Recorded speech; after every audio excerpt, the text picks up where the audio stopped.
Obstructive sleep apnoea एक ऐसी बीमारी होती है जिसमें इंसान रात के टाइम सोए हुए खराटे मारता है और इन खराटों की वजह से उसका अक्सर सांस खराब हो जाता है और जब सांस में तंगी पैदा होती है तो वो उठ के बैठ जाता है, उसकी नींद खराब हो जाती है और जब सुबह के टाइम वो उठता है तो उसका काम करने का दिल नहीं करता, उसे नींद आती रहती है, उसका कंसंट्रेशन जो है वो अफेक्ट हो जाती है और उसको थकावट महसूस होती है। उसकी रीज़न ये है कि रात के टाइम उसकी नींद नहीं पूरी हुई होती। अब ऑब्स्ट्रक्टिव स्लीप एपनिया की जो काज है उसको समझना ज़रूरी है। जब आपके अपर एयरवेज जिसमें आपका नाक आता है, आपका माउथ आता है, आपका गला आता है, इसमें किसी तरह की भी पैथोलॉजी हो जो आपके सांस के रास्ते तंग होने का बायस बने और स्पेशली जब इंसान रात के टाइम सोता है तो उसके ये रास्ते फर्दर रिलैक्स हो जाते हैं और आपके सांस के जो रास्ते होते हैं जिन्हें अपर एयरवेज कहते हैं उनकी तंगी का बायस बनता है। तो कोई भी ऐसी कंडीशन जिसमें ये रास्ते तंग हो सकते हैं तो आपको ऑब्स्ट्रक्टिव स्लीप एपनिया काज कराते हुए खराटों का बायस बनती है। अब कौन सी ऐसी वजूहत होती हैं, कौन सी कंडीशन है, डिजीज़ हैं जिसमें इस तरह के मसाइल हो सकते हैं। अगर किसी पर्सन के नाक की हड्डी टेढ़ी है, किसी पर्सन के नाक में गदूदे हैं, किसी को टॉन्सिलाइटिस है, टॉन्सिल उसके बड़े हुए हैं, या किसी को गले में कोई मसला है, या उसको क्लेफ्ट पैलेट है, उसका जो तालू होता है वो उसका अफेक्टेड है, तो उसको ऑब्स्ट्रक्टिव स्लीप एपनिया हो सकता है। कोई पर्सन ओबीस है, जब कोई पर्सन मोटा होता है तो उसकी गर्दन भी अक्सर मोटी होती है, तो उसमें फैट की वजह से रात के टाइम जब उसके अपर एयरवेज रिलैक्स्ड होते हैं तो फर्दर वो रिलैक्स हो के आपके सांस लेने के जो रास्ते होते हैं इनकी तंगी का बायस बनते हुए, आपके खराटों का बायस बनते हुए, आपकी नींद डिस्टर्बेंस का बायस बनते हैं। नाज़रीन, कौन सा ऐसा टेस्ट है जिसके थ्रू ऑब्स्ट्रक्टिव स्लीप एपनिया को हम डायग्नोज कर सकते हैं या किस तरह हम पेशेंट का जो है वो रिकवरी कर सकते हैं। तो सबसे पहले आपने ये असेस करवाना होता है अपने डॉक्टर से कि बेसिकली आपको ऑब्स्ट्रक्टिव स्लीप एपनिया हो क्यों रहा है। अगर किसी को नाक कान गले का मसला है तो वो अपने नाक कान गले के डॉक्टर को चेक करवाए।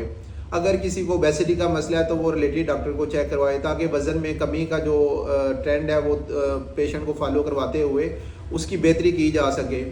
तो नाज़रीन, हम किस तरह किसी पर्सन की तशखीस कर सकते हैं कि किस वजह से उसे ऑब्स्ट्रक्टिव स्लीप एपनिया है।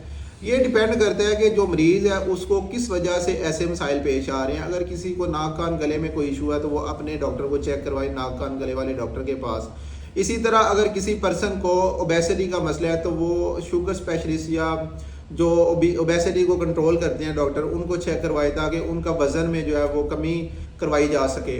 तो ये देखना होता है कि बेसिकली आपको ऑब्स्ट्रक्टिव स्लीप एपनिया हो क्यों रहा है और हम किस तरह उसको ठीक कर सकते हैं। फिर ऐसा कौन सा टेस्ट है जिस पे हम कंफर्म कर सकते हैं कि ऑब्स्ट्रक्टिव स्लीप एपनिया पेशेंट को हो रहा है। तो इसके लिए स्लीप स्टडीज़ करवानी होती हैं जिसको पॉलीसोमनोग्राफी टेस्ट भी कहते हैं। और पॉलीसोमनोग्राफी जो टेस्ट होता है उसमें फिर पेशेंट की कैटेगराइजेशन की जाती है कि उसे माइल्ड इशू है, मॉडरेट है या सीवियर है।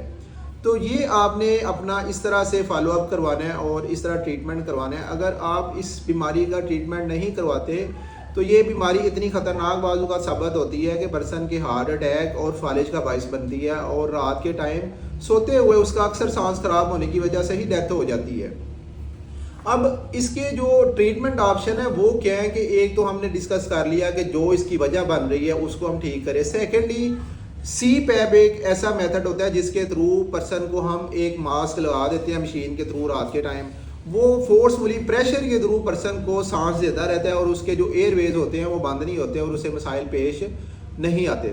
इसी तरह कुछ ऐसी डिवाइसेस होती हैं, अगर किसी पर्सन की ज़ुबान पीछे चली जाती है गले में तो हम कोई ऐसी डिवाइस उसके मुंह में रात के टाइम रख देते हैं कि वो रात के टाइम उसका जो अपर एयरवे है वो बंद ना हो। तो डिपेंड करता है कि आपको क्या मसला है और फिर डॉक्टर डिसाइड करता है कि आपका ट्रीटमेंट हम कैसे कर सकते हैं। तो ऑब्स्ट्रक्टिव स्लीप एपनिया को कभी भी लाइट ना ले। अगर आपके घर में किसी फर्द को ऐसे खराटे हैं, कोई बीमारी है इस तरह की, तो वो लाजमी अपने डॉक्टर से मशवरा करके जो भी इसका बेहतर ट्रीटमेंट ऑप्शन है उसको डिस्कस करके अपना ट्रीटमेंट करवाए, क्योंकि ये बीमारी 100% जानलेवा साबित होती है।